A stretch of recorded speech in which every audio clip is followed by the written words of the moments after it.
블레셋의 침공으로 다급해진 사울은 변장을 해서 신접한 무당을 찾아갑니다.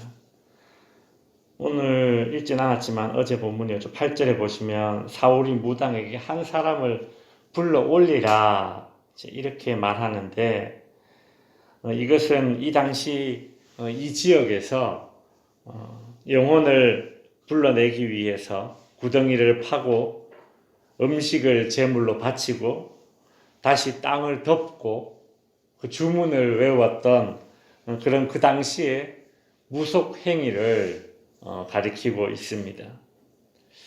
실제로 이 당시에 사람이 죽으면 이 영혼이 땅속으로 꺼진다는 생각을 가지고 있었습니다. 그래서 사울은 불러 올리라 라는 말을 그렇게 한 겁니다. 그때 신접한 무당은 누구를 불러 올리랴 이렇게 묻죠. 이 사울은 사무엘을 불러 올리라고 이렇게 명령합니다. 그리고 12절을 보시면 여인이 사무엘을 보고 큰 소리로 외치며 사울에게 말하여 이르되 당신이 나를 속이셨나이다. 당신이 사울이시니이다. 이렇게 말합니다. 신접한 무당은 변장한 사람이 사울이었음을 깨닫고 이제 무서워하게 되는 것이죠. 사울은 무당을 안심시키면서 네가 무엇을 보았느냐 이렇게 묻고, 신접한 무당은 내가 영이 땅에서 올라오는 것을 보았다 이렇게 또 대답을 합니다. 14절에서 사울은 그 모양이 어떠하냐 또 이렇게 묻고, 한 노인이 올라오는데 그가 겉옷을 입었다 이런 말을 합니다. 그러자 사울은 그가 사무엘인 줄 알고 얼굴을 땅에 대고 절을 했다. 이제 그렇게 이야기가 나오고 있죠.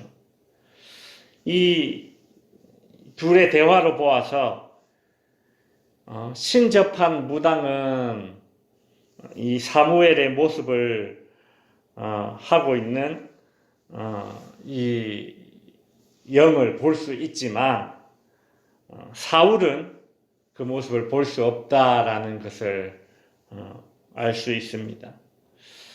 오늘 이 본문은 신학적으로 매우 풀기 어려운 그런 문제들을 안고 있습니다. 무엇보다도 이 신접한 무당이 불러 올린 이 영이 정말 사무엘의 영인가 라는 것입니다.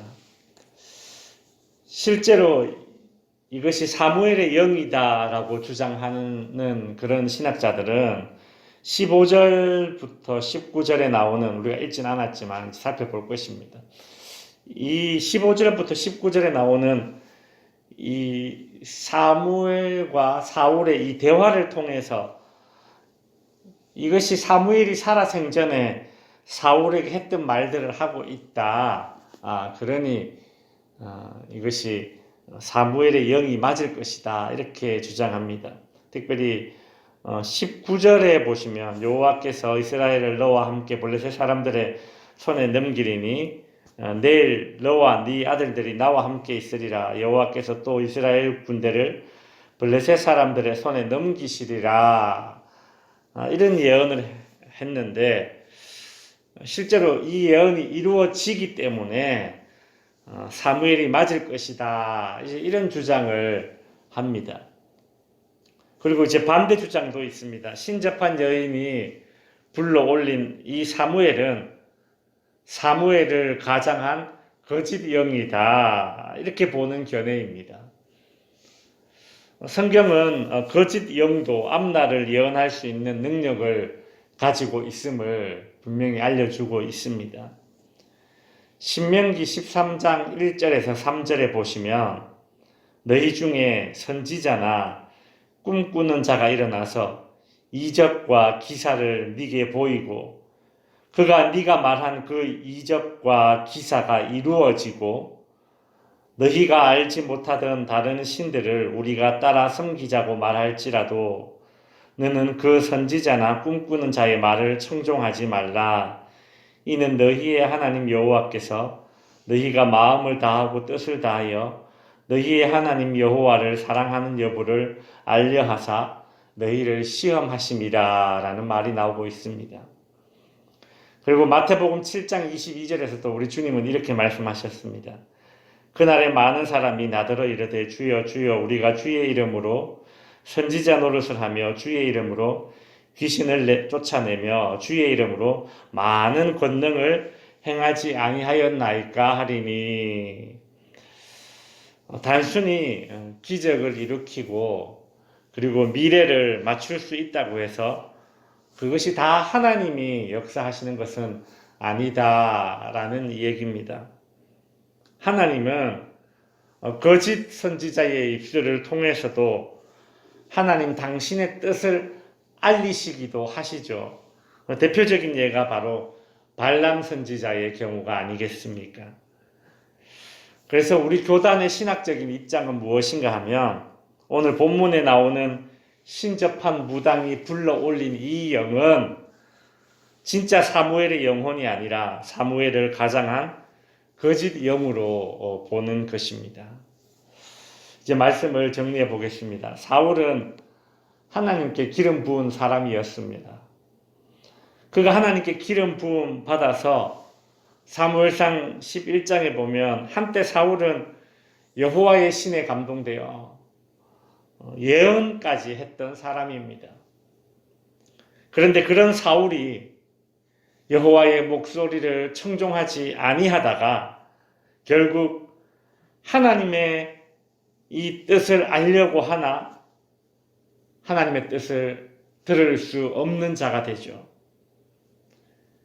그리고 사울은 하나님을 통해서가 아니라 신접한 무당의 입을 통해서 자신과 자녀들의 죽음과 이스라엘의 패배라는 그런 하나님의 뜻을 듣게 됩니다.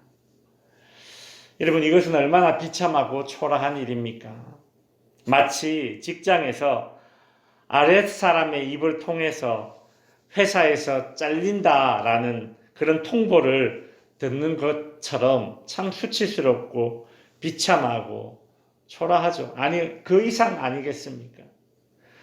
하나님께 기름 부음 받았던 사람이 하나님의 목소리를 청종치 아니하다가 결국 하나님의 뜻을 알지 못하고 귀신의 입을 통해서 신접한 무당의 입을 통해서 하나님의 뜻을 듣게 된다라는 것입니다.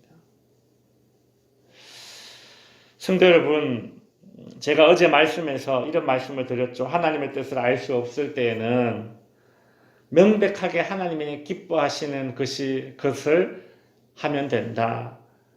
그게 아니라면 차라리 아무것도 하지 않는 것이 좋다. 왜냐하면 사울처럼 하나님의 뜻을 물으면서 하나님이 명백하게 싫어하는 것을 행할 수 있는 그런 자충수를 두기 때문이다라는 말씀을 드렸습니다.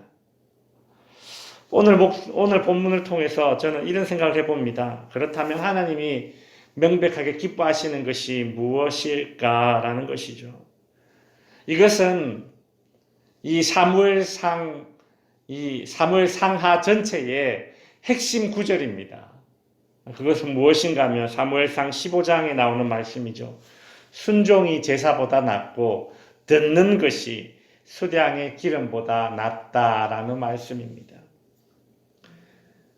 사무엘 살아생전에 사울은 여호와의 목소리를 청종하지 않았습니다.